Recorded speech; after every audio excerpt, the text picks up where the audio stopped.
So we finally arrived at the final topic in the AQA specification for organic chemistry, and that's chromatography.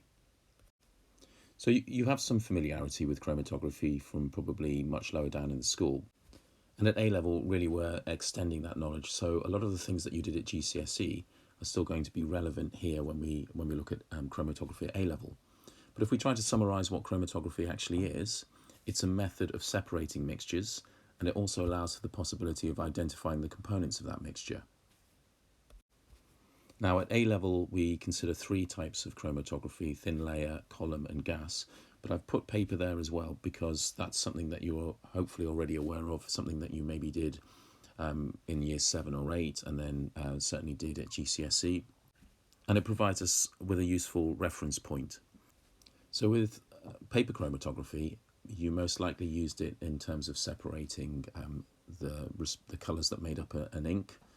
You may have used it when it was doing questions at GCSE about dyes or about drugs, separating the components of a drug. And essentially it was about putting a spot on a starting line, having a solvent beneath that starting line, and then the solvent was absorbed. Typically used water, it was absorbed up the paper, and as it moved up the paper it carried the different components of the mixture at different rates, different speeds, and so they separated out. So it was a little bit like if you think about a race where you all start, if you think about your class having a race and you're all starting at the starting line. If you think about how much you've separated after only 1 metre of that race, it's hardly anything at all. But the longer that you allow the race to go on, so maybe you do 100 metres or maybe you do a mile, the more and more that you'll separate out. And obviously, those of you that are quickest will travel the furthest in that time, and those of you that are slowest will travel the shortest distance in that time. So the rest of this video is really looking at those, looking at thin layer chromatography, column chromatography, and gas chromatography. Now we're going to spend most of the time looking at thin layer chromatography, and the main reason for that is because that is core practical 12. So there are greater options for different types of questions for that particular method of chromatography. But we're also going to pay some attention to the other two, column and gas, as well. Now, even though I listed 4 types of chromatography there, they all consist, or they all work on the same principle. So they all consist of something called a mobile phase, and they all consist of something called a stationary phase. Now, the mobile phase will always be a liquid or a gas. So in the case of paper, thin layer and column, it's a liquid, and in the case of gas chromatography, it's a gas. And the stationary phase, this is a solid, or it can be a liquid on a solid support. So chromatography works as a separation technique because each component of a mixture will interact differently with the 2 phases. So components that are more soluble will travel further or faster than components that are more strongly adsorbed or attracted, and adsorbed means stuck or attached to the surface, to the stationary phase. So typically one of the phases will be polar and the other will be non-polar. So to help get our heads around those interactions and how they affect the distance or speed that a component travels in chromatography, I've produced this table.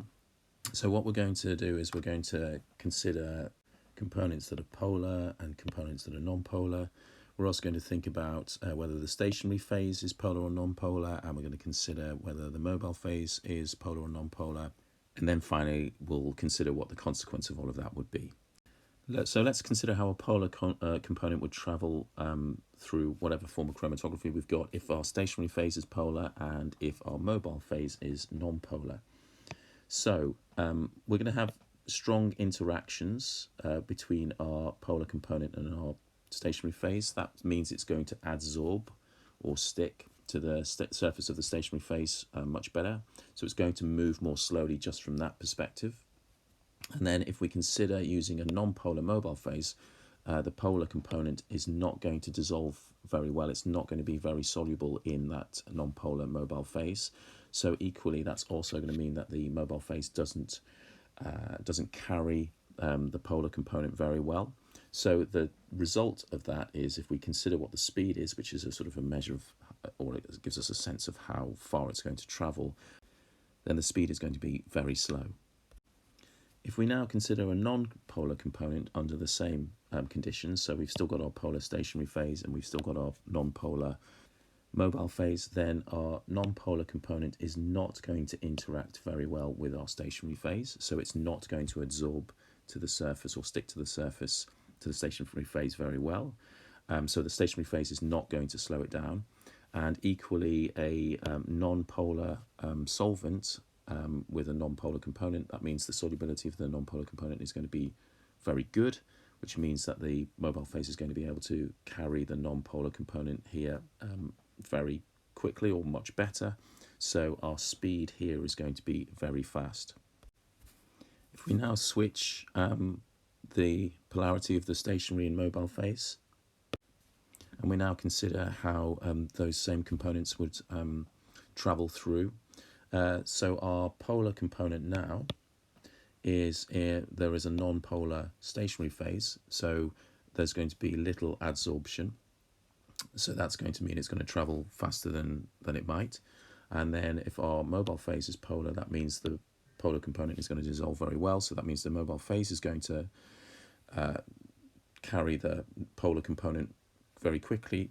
So overall, we get a very fast speed.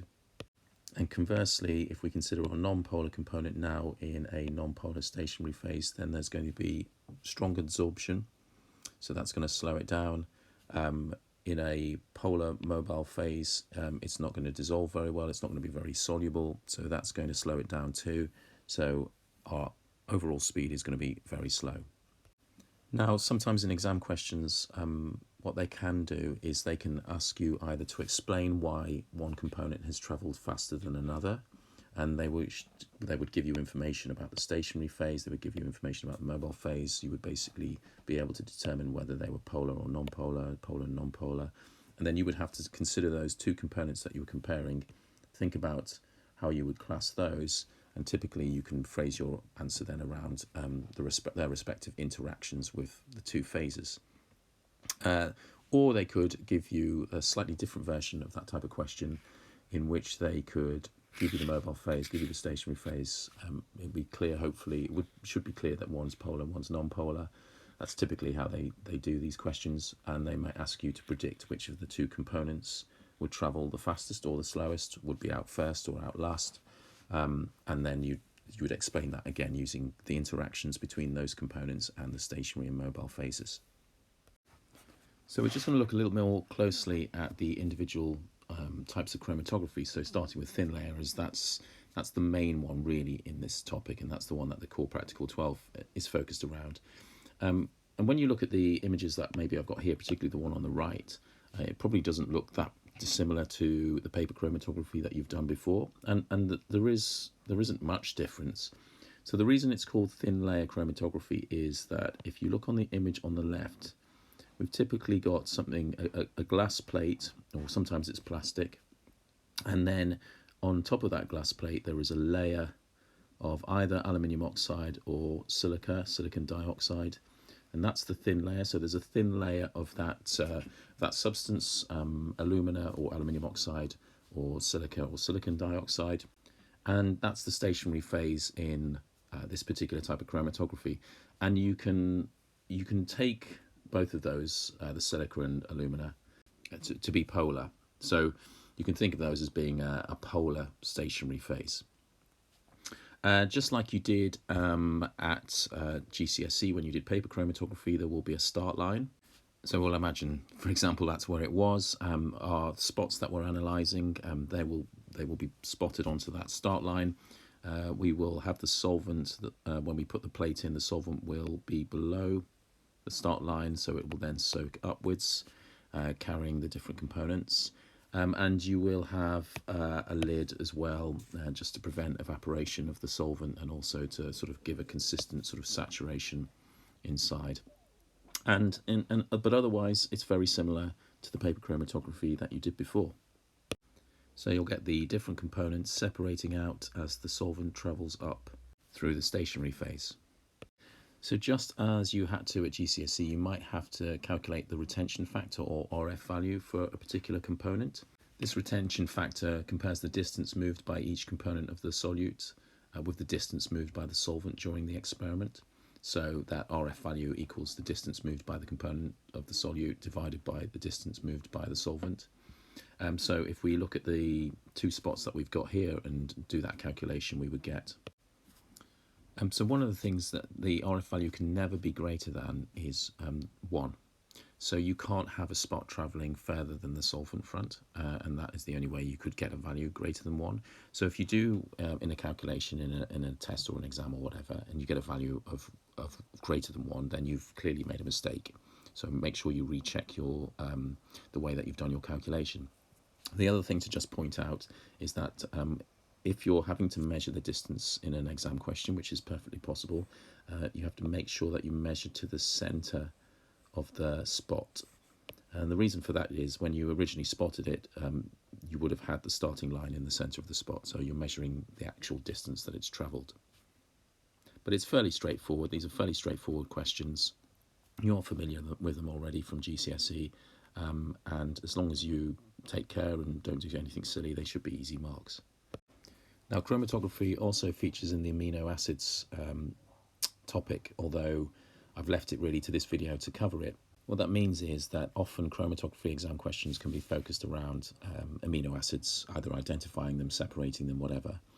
Now, because different amino acids have different R groups, they all have different solubilities in the same solvent, and that means you can easily separate and identify these different amino acids in a mixture, and you do it using thin layer chromatography. Now, amino acids aren't coloured, so you need to make them visible. So one method of doing that is to spray ninhydrin solution on the plate, and that causes the amino acids to turn purple, which is essentially what you're seeing here. This is an example of that. Another method is to add a fluorescent dye to the silica or alumina layer, and then this glows when UV light shines on it, so you can see where the spots are. And equally, this would work if you were examining other sort of substances, such as you were testing the purity of your aspirin that you had made in Core Practical 10. Okay, so now we're going to look at column chromatography, and this is principally a technique for separating mixtures. And you can sort of see why it's called column chromatography, because it's clearly centered around a column. What you would do is you would make sure that your column was packed with the same type of material as we had on the thin layer chromatography, so silica or silicon dioxide, or alumina, aluminium oxide. And you would use this quite a lot in research, particularly if you were doing chemistry, if you were synthesizing things in chemistry at, say, a university level. So any sort of reaction mixture, after you perform the reaction, you wouldn't have anything that was pure. You would likely have still some of your reactants. You would likely have some side products. You have a variety of things. You couldn't even possibly be sure that you'd made what you were hoping to make. So you would need to separate off the mixture to get each component, and you would use column chromatography to do that. So you would pack the tube with the stationary phase. You would make sure that it was first of all wet with solvent, and then you would add your mixture, and then once your mixture had basically been absorbed by the stationary phase, you would then continue to add more and more solvent, and then as the mixture travelled through the column, the different components would travel at different speeds because of different interactions with the solvent and with the stationary phase. They would separate out, so you're beginning to see a clear separation here. So this is coloured, so this makes it much easier to see. They would separate out more and more the longer the column was, and then you would be able to collect each component at the bottom. You would run it into each one into an individual beaker or conical flask or whatever, and then you'd be able to evaporate the solvent off and perform recrystallization to purify that particular component. So in your exams or in exam style questions, column chromatography can feature really regarding either predicting or explaining why one component travels faster or would come out first or whatever. It would be centered around the interactions between the components and the stationary and mobile phases. Here's just another image, a nice image really of showing a progression of separation through the column, so you can see how those different components are separating out. And then this is just, again, another image. We can see our sample as a mixture. We can see how it begins to separate out, and those separates out more and more as it passes through the column, and we are then able to just collect the individual fractions at the end, and that's sort of begun the sort of purification process, but obviously we would have to do some further purification such as recrystallization. Final image, just to show again a very similar thing, but to sort of emphasize on these are the different interactions, say with the stationary phase. So that's what really this is focusing on. So we can see that the argument being put here is that there are weaker interactions between whatever the green component is and the stationary phase compared with the orange component and the stationary phase, which is why the green travels through the column faster than the orange does. The third and final type of chromatography in the AQA A level spec is gas chromatography. So we've still got a stationary phase that's a solid, although it may be coated, that solid may be coated in a liquid. But the mobile phase is different. This time it's a gas. That gas has to be inert, because obviously we don't want it to be reacting in any way with our sample or our mixture. One feature of gas chromatography is that it is used as a sort of an immediate analytic tool. So we will talk about that a little bit more shortly, but as the components are separated out, data is recorded as they effectively leave the sort of the chromatography column, or at least they reach the detector. And that provides us with certain information, and if we know the specific temperature and the specific gas and the specific length of the column, etc., etc., that can be referenced against a database, and so an idea of the actual component can be determined. What else to say, really? You can see that the column here is sort of in this, it's all coiled up, and that's really to just ensure that the column is as long as it possibly can be, but whilst not taking up too much space. Because obviously the longer the column, the more that the different components will separate out, which makes detecting them and detecting single components much easier, much more straightforward. Now, so one thing that they could reference when it comes to an exam question is something called retention time. So when I was talking about having some sort of data at the end, that's the sort of thing that we're looking at. So for example, here's a sort of a graph or chromatogram based on retention time, based on using gas chromatography. And what you can see is, I mean, what I think they would really focus on is the actual retention time as opposed to the absorption. So the absorption will give you a sense of which of those components was had the greatest quantity. So in this one, it's clearly ethanol, for example. But really, the important thing I think to focus on is the actual retention time, and to bear in mind that this is a time that's increasing. So the first component that to leave, or the first component to travel all the way through the column, would have been this one furthest to the left. That's the shortest time. So it's taken the least amount of time to pass through the column. So we're talking about retention time. The retention time increases, means it's taken longer for it to pass through the column. So the first substance out of this, in this particular example, would have been methanol, and the last one out would have been propan-1-ol. So I haven't really seen any questions up to this point, or many questions up to this point, regarding retention time, but it is something that's named in the specification, so it is something that you just need to be aware of, and it's really just appreciating what this sort of chromatogram is telling you. It's telling you two things, really. It's telling you the speed at which each of these components passes through the column, and the one furthest to the left, or the one with the lowest time, is the one that passes through the fastest, and the one furthest to the right, or the one with the longest time, takes the longest. And then the only other thing is the size of the peak, or the area under the peak, would give you a sense of how much of that component there was relative to the others. The only other thing to add is that quite often with gas chromatography, after the components have been separated and after the chromatogram, the different components would pass then into a mass spectrometer, so you would get sort of another set of data at the same time.